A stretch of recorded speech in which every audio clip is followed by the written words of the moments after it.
All righty, welcome everyone to the Patriot Investor Virtual Meetup on this Wednesday evening. Appreciate you guys taking the time to join us. We've had some really good feedback on our previous sessions and getting really good feedback as far as what folks are wanting and desiring, and that's what we're trying to focus on. This was one of those topics, managing multifamily properties. So what we're going to do today, just to give it at a 30,000 foot level, is we'll dive into the property management teams and what is that on site. We'll go a little bit deeper into the asset management side and what is all involved on that. And then we'll wrap it up with questions. But most important today is we want to just take a minute for a moment of silence. Greg Butcher has had an emergency and unfortunately hasn't been able to join us this evening. You know, if you know Greg, he won't miss anything unless it's an absolute emergency, and he wishes he could be here. He wanted us just to let you guys know that. But if we can just take a quick pause just for Greg, that would be awesome.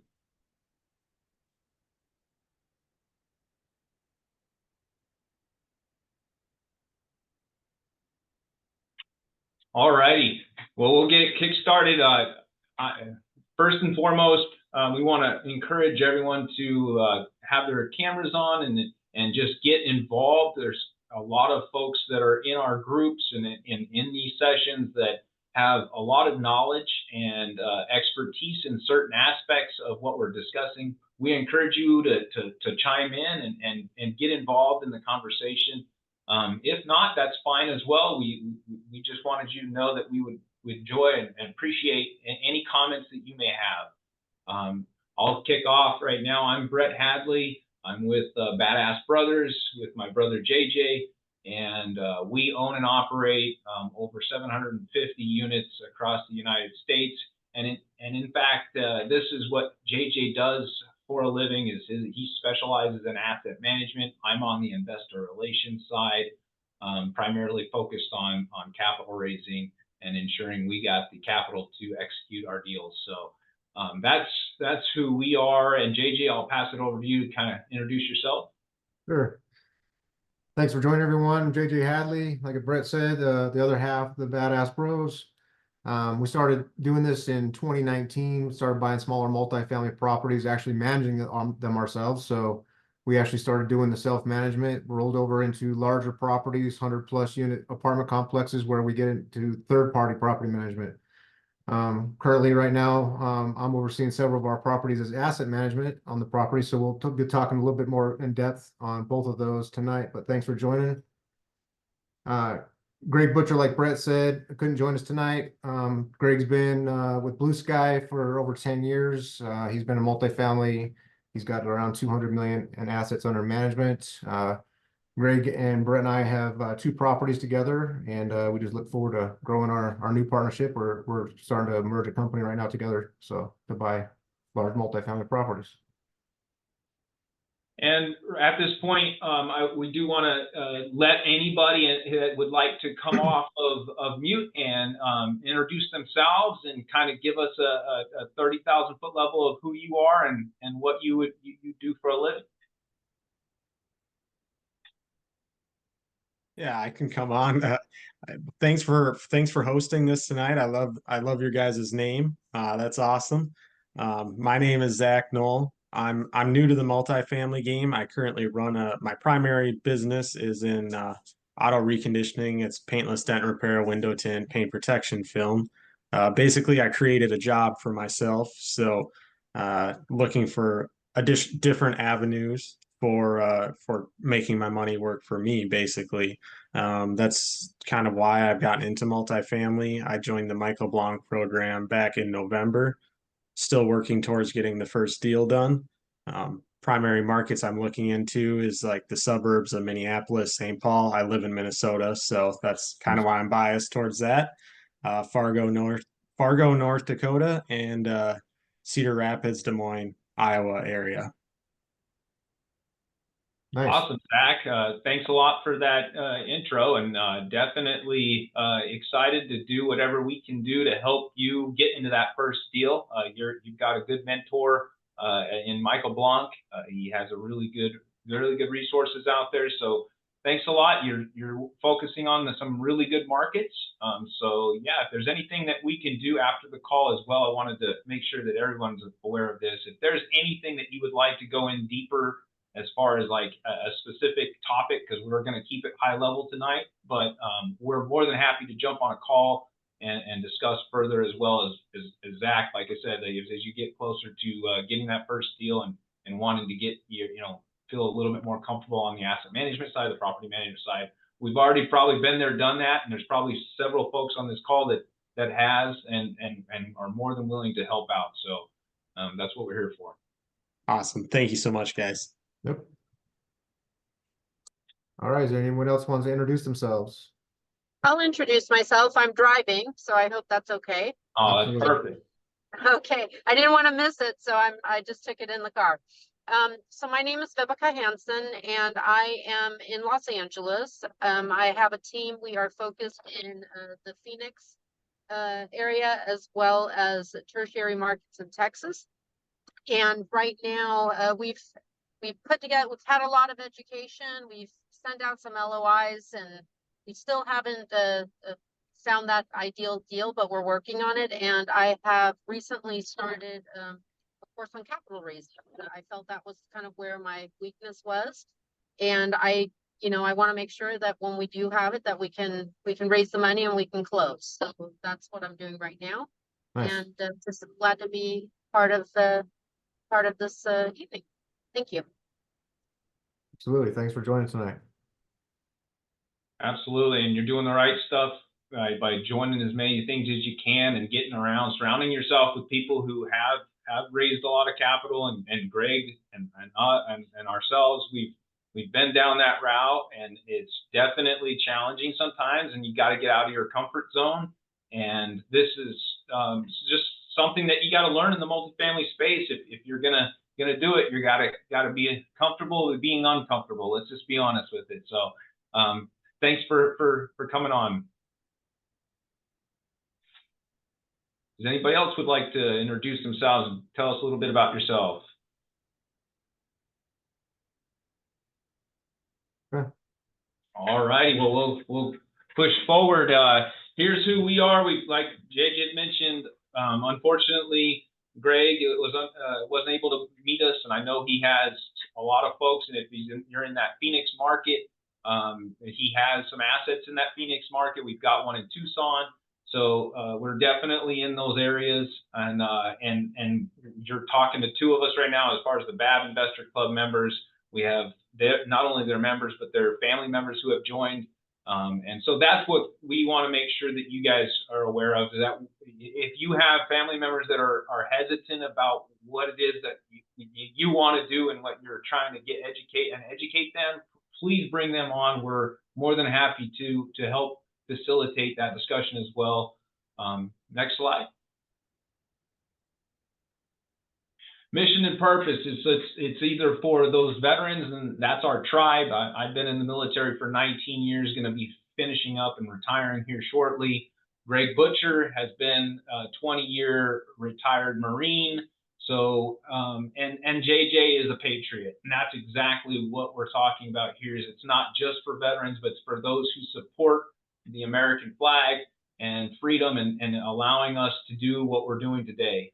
And that's what we want to do. Is there is a stock market piece in your portfolio, but there is an opportunity outside that in these alternative investments that, hey, 5 years ago, I didn't even know I could do that. I thought it was only wealthy people that owned these properties, and now I understand how. And that's my goal, and that's what Greg's goal, and that's what JJ's goal is to ensure that we educate our tribe and showing them that there is a way to own these properties. So, and if anybody has any input, like I said, as we're going forward, please don't hesitate to chime in. Next slide.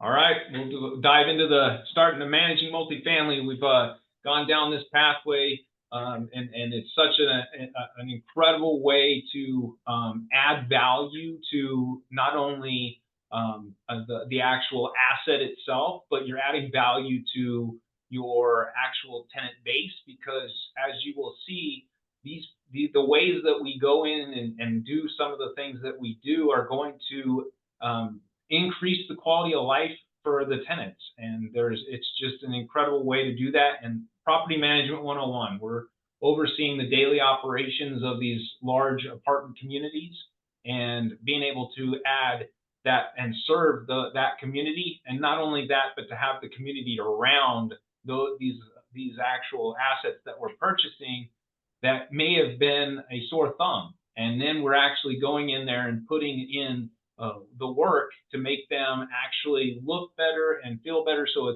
it's so many ways to be able to serve, and that's what we love about this asset class, and just being able to maximize the property value by putting your actual sweat equity into it, and being able to partner with these property management teams. Next slide.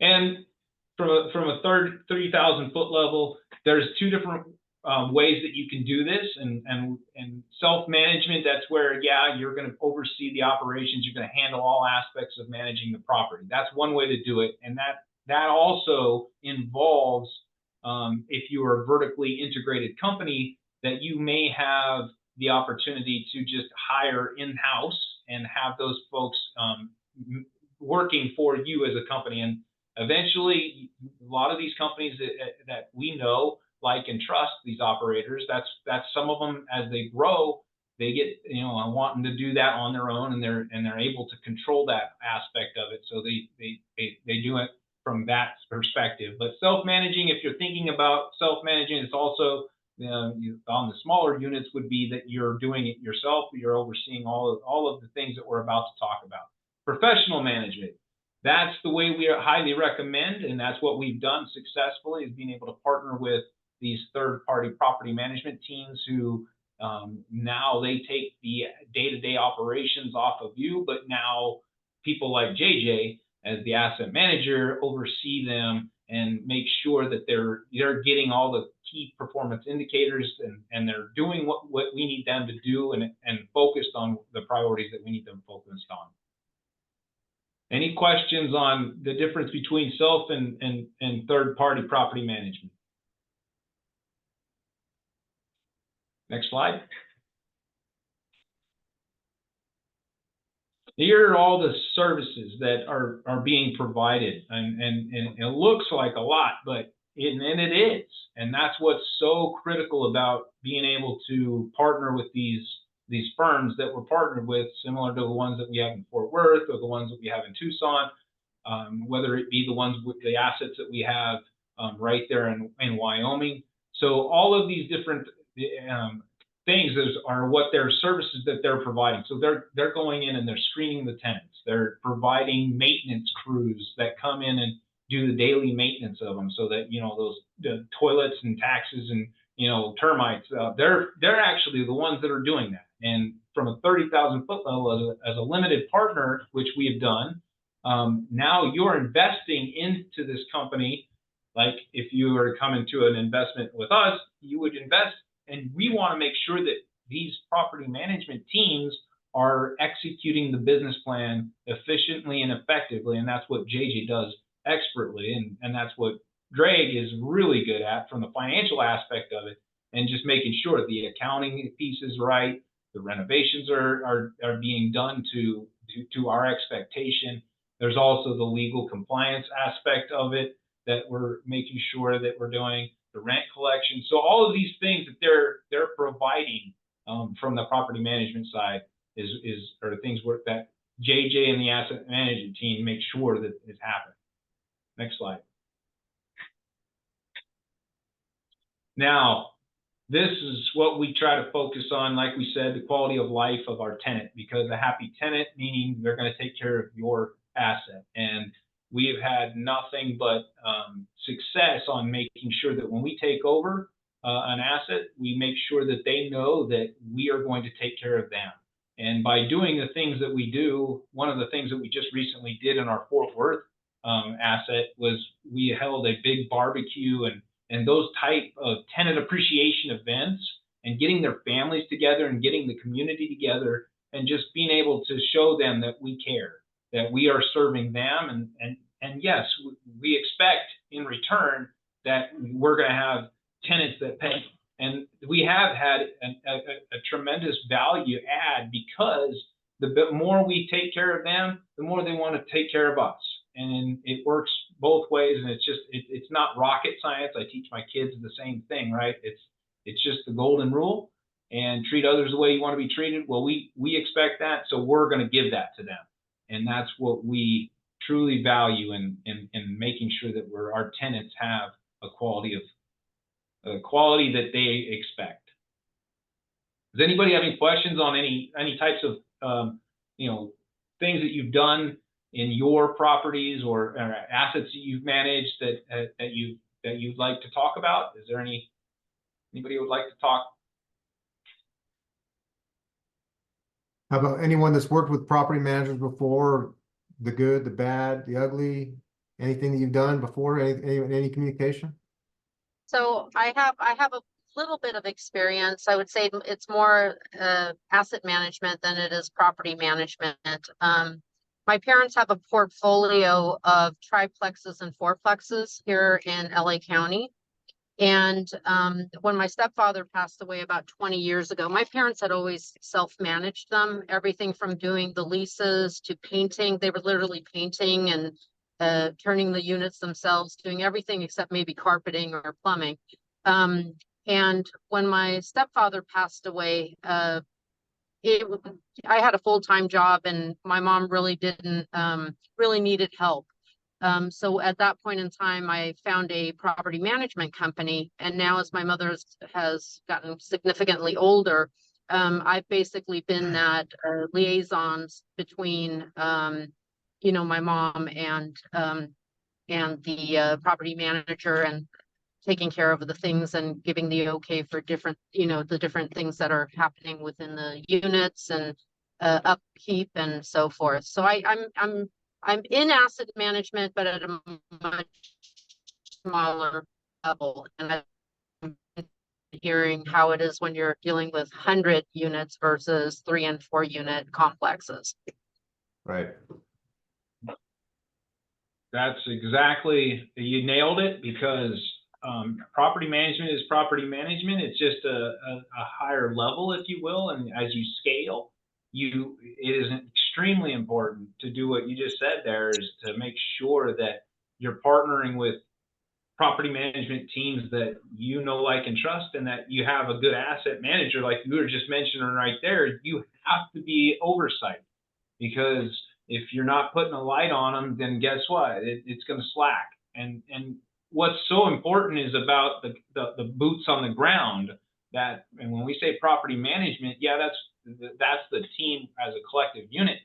But JJ and I and Greg can tell you that the most critical aspect of a property management team is the on-site manager, because they can make or break you. And the better you take care of them, again, it goes back to that golden rule, right? Like, just making sure that you're treating them with respect, making sure you're giving them bonuses when they keep an occupancy over a certain percentage. So these are all the things you mentioned, right? That was all the good stuff. It's not in rocket science, but it's stuff that you got to keep in mind to make sure that we're taking care of our people. Next slide.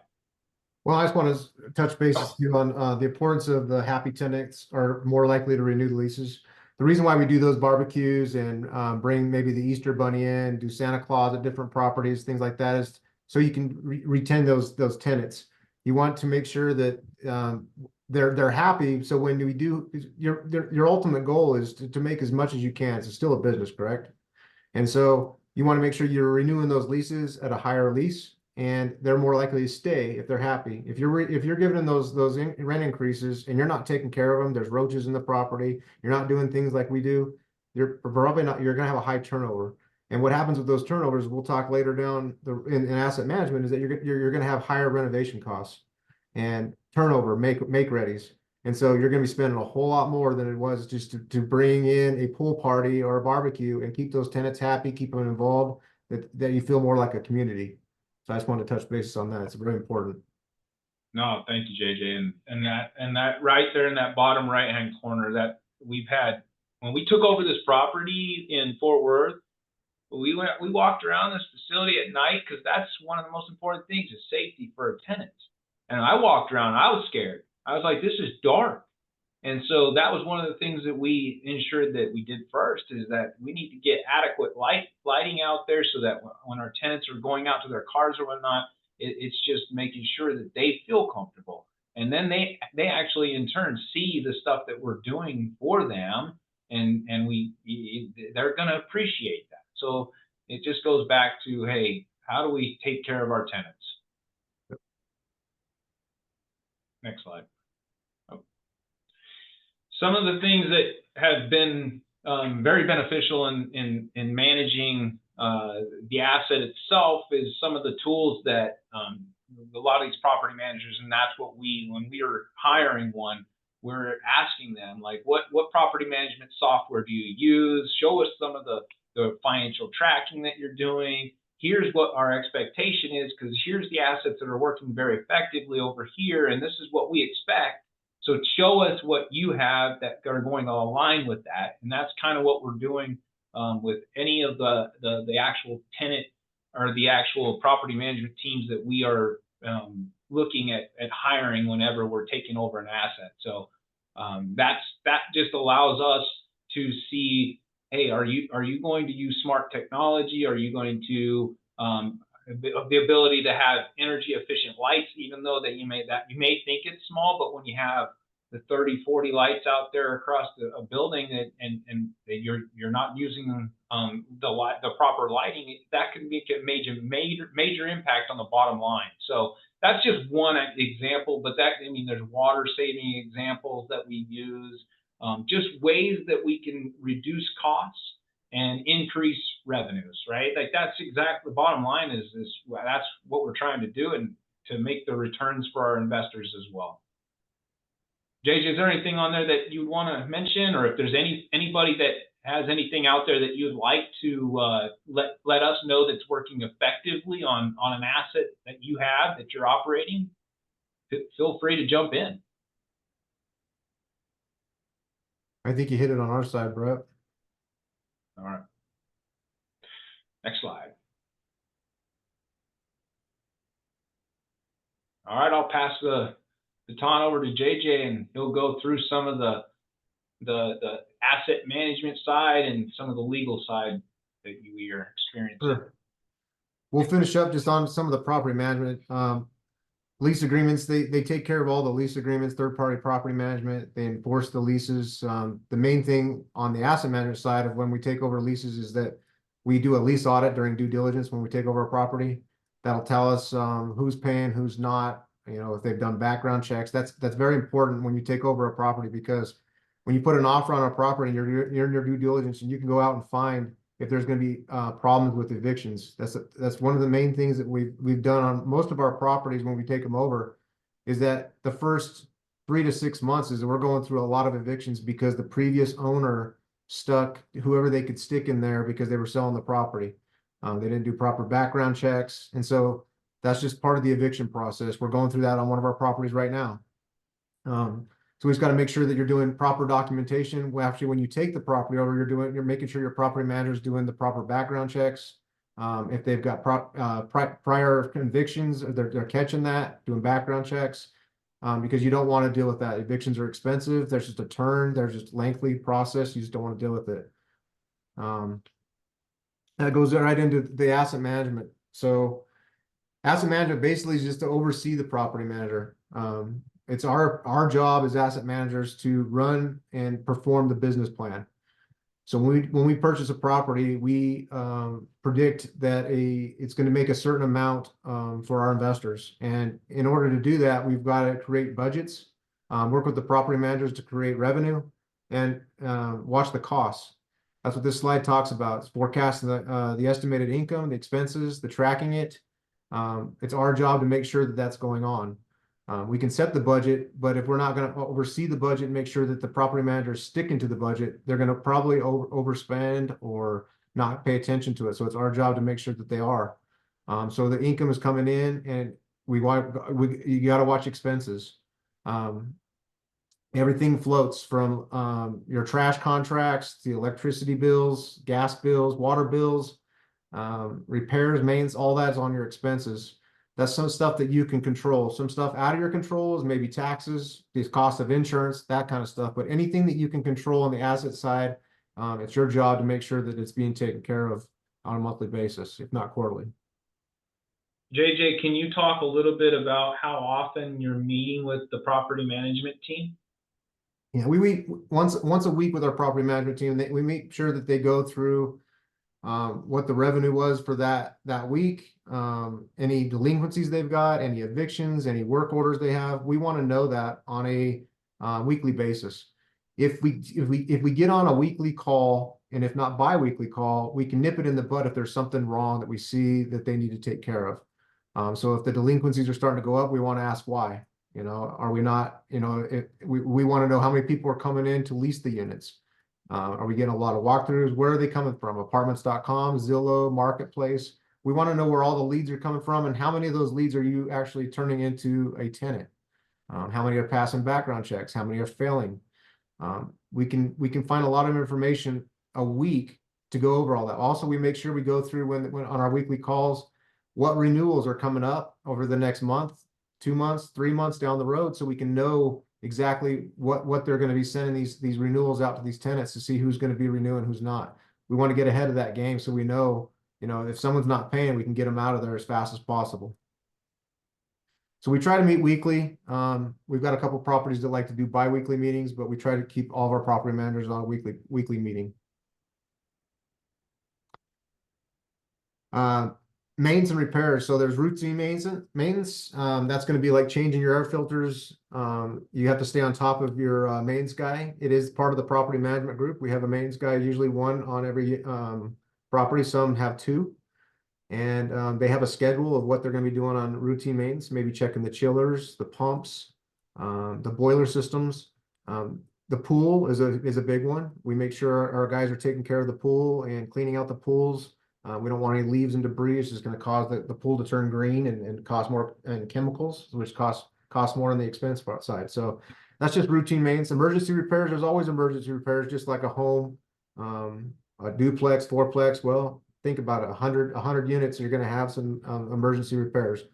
The older the property, you're going to have more. We like to buy multifamily value add C-class properties, which means it's going to be built in like the mid 60s all the way up to the 70s. And so they're going to have cast iron pipes. They're going to have galvanized pipes for the water that is going to cause more in repairs. So you've got to budget that when you're buying a property to know that you're going to have those emergency repairs. We get calls quite frequently on water line breaks, and they're, you know, when you're digging up a water line, it's costing $5,000 to $8,000 a time. That can eat up your reserves pretty quick. So you just got to make sure you're prepared with that. And that's why a good property manager will actually walk the units with you when you are buying a property, and you got to start looking for that kind of stuff to know what kind of budget you need to set aside for old roofs, old plumbing, old electrical, that kind of stuff. JJ, can you talk a little bit about some of the strategies that we've used to reduce costs, especially from a landscaping perspective? Can you talk about what we did in Fort Worth? Sure. Yeah, so in one of our properties, our property manager doing a really good job. Like Brett said, our on-site is she's a bulldog. She takes care of stuff. But some of the stuff is just out of our control. One of our properties, we've got a floating rate debt, and so it's ate up a lot of our cash flow. A lot of operators are going through that right now with bridge debt. And so we didn't have a lot of money. We got a bid for over $20,000 to come in, but our asset management team got together and we spent roughly $2,500 on material, and we went out and did our own landscaping. And we took it upon ourselves to put in a day's work. It took us about 8 hours, but you know, that's the kind of stuff you need to be prepared to do. If you got to keep it above water, you got to be able to take bullets for your investors. And a lot of people aren't doing that right now. And they're losing properties. Properties are being foreclosed. You got to reach outside the box and think what you can do to save money when things hit the fan. It's not ideal. It's not what we want to do. But as asset managers, we seen that we couldn't afford the $20,000 in landscaping. But that $20,000 in landscaping with us $2,500 saved us $18,000. Plus, it gave us great curb appeal that we needed up front of our property. And so it's going to help us with our tenant retention. All of our tenants seen us doing that. And so they just say, man, if the owners are going to come out here and work, that means a lot. And so they see it. And so a lot of our investors seen that as well. So you just got to be able to, sometimes when things don't go right, you just got to make it right. Reach outside the box. What I loved about that the most,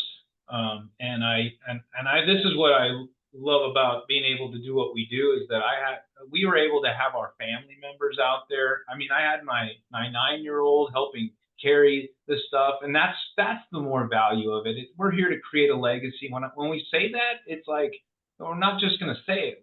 We want them to realize what kind of things that we're doing, and that was just valuable for myself, and just to hear the questions that were coming out from the kiddos that were helping us out, and just to see the growth that happened in that time. So that's kind of the reasons we do what we do. It's not, the tenant satisfaction, all this other things that the benefits that come from it, but bottom line is that we're helping our families, and we're helping our investors realize that we're going to go above and beyond for them, and that's every asset that we have.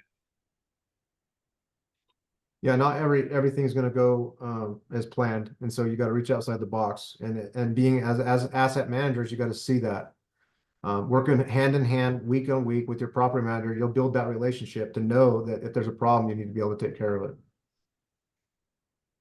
But like the routine maintenance, there's going to be emergency repairs, but there's also going to be repairs that are planned for. These are renovations. This was a renovation that we did on our 60 unit in Fort Worth. This is what it looked like before, and this is what it looked like after. What this does is it allows us to meet the pro forma that we set for our investors. When we give them a good unit turn like this, it's more likely going to be rented at market or above market rent, and that's your goal. Also, it's clean. We know this taken care of. Our tenants are taken care of, and they want to live there. I have a belief as an asset manager that I don't ever want to put a tenant in a place that I wouldn't live myself. And so that's just something you got to keep in your back of your mind when you're actually working with the property manager, doing the interior renovations. There'll be exterior renovations as well. Like Brett said, with the safety, with the wall packs. We put security lighting out for them to make sure it was safe. We've done landscaping. We've done several repairs on the outside to make it more curb appeal. But there's just stuff that you can do by adding interior units. We did adding washer and dryer connections, and some of them will rent the washer and dryers out. So that's other income. You can put carports in, reserve parking. There's a lot of stuff that you can do to an apartment complex to increase your bottom line. Like I said before, this is a business. We're here to make money. And so as we continue to renovate these units and we bring the NOI up, then it increases our profit. And so more profit for us is more profit for investors. So that's why we do it. That's just another part of asset management, is overseeing all the renovations going on the property. From that perspective, it just seems like a win-win, everybody involved. The tenant, if you see the picture on the right, this is what the tenant's going to be living in rather than on the left, and they feel better. Obviously, and investors, our limited partners who are coming into the deal, they are seeing this bottom line, because guess what? Now that we've renovated this unit, now people are more comfortable paying more for that specific apartment. Oh, well, if they're willing to pay more, now that the bottom line goes up. And basic math tells you that the returns are going to be better. So, and then by the way, JJ just mentioned the outside exterior improvements that we made. Well, now the community looks better. It's no longer a sore thumb. Like, we're making that look better. So that's what we love about this business, is just the ability to serve so many different people. And some of the properties that we've got, one of the properties right now we're dealing with it is just pests. Pests is a huge problem in Arizona and Texas, and when we took over this property in Fort Worth, it was full of roaches. We had to hire pest control companies, and we spent the money and got it taken care of, and we've had really good feedback from the tenants that we took care of that. So, you know, it's not always going to be 100% perfect, but you just got to try to do your best to make sure it's safe and livable for the tenants. And they'll just keep, like I said, it's tenant retention. That's where you're going to make your money.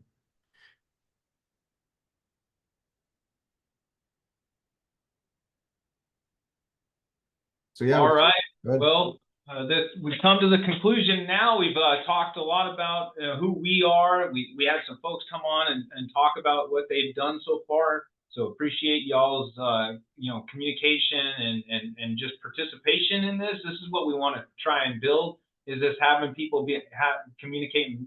We all will grow together, right? That's the main thing, is that the cream will rise to the top. Having you guys come on here and talk about, you know, some of the strategies that you have used and have been successful, and on the opposite side of that, sometimes it isn't, you know, all roses and peaches, and no, it's tough. This business is tough, and it takes a lot of work, and it takes a lot of partnerships to make it work. And we are so honored to have you guys join us today, and just want to open it up right now for anything that we may not have covered. And just open it up to anybody that has any questions, or if you want to get on, if you don't want to answer it, ask it here, please don't hesitate to reach out, and we can talk one-on-one. Next slide. We also want to bring up that we are raising right now on a 94 unit in Tucson, Arizona. And if you're got a substantial relationship, this is a 506B offering. If you're on the call and you have a pre-existing relationship with Brett, myself, or Greg, we'd love to talk about this investment with you guys. It is going to be one of a great asset to add to our portfolio. We're expecting right on a 2x multiple on this property, and so it pays 7% preferred on a 50K investment. So if you want to learn more about this, we did purchase this at a 30% discount. We closed on it in May, and so we're just still raising the money. We got about $1.5 million left to raise on this for the CapEx. It was right at a $7 million raise. So if you're interested in that, get a hold of us. And then our next session will be August 28th. And we're going to talk about how you vet a GP operator if you want to become a limited partner in their deals, and what you look for with that. If you guys are interested in that, we'll be sending invitations out by email and social media, or you can scan this QR code and you can sign up for it now. And in the future, if anybody has any recommendations of things that you would like us to focus on, we've gotten some really good feedback from the active duty passive income team, really good feedback from my 10X vets.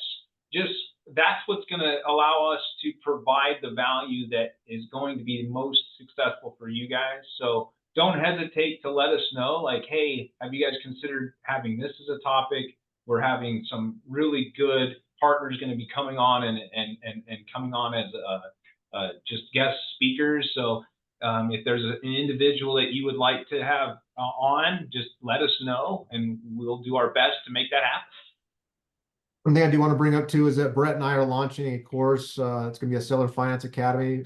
We've got 3 deals that we've actually seller financed, and there's some of them are one was a 23 unit, a 10 unit, and then we did our first deal on a 4-unit multifamily property back in 2019. Was a seller finance deal. So we're going to launch a course to teach people how to do that on their first deal. Zach, that might be something that you're interested in doing. If you are, reach out to us and get scheduled for that. We'll be launching that sometime in September. So, and the whole reason we did it was because a lot of our tribe, if you will, a lot of those folks that are just getting started and they don't know the whole process, or can't get qualified for the loans, or whatever the case may be.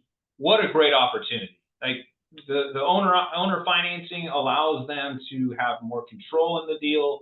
And we got that feedback from our investors that, hey, this would be an amazing thing for you guys to do. So that's what we did. We want to continue to do that, provide that value. So if you guys have any kind of input from us and feedback on ways that we can make this better, please do not hesitate to reach out. Any questions?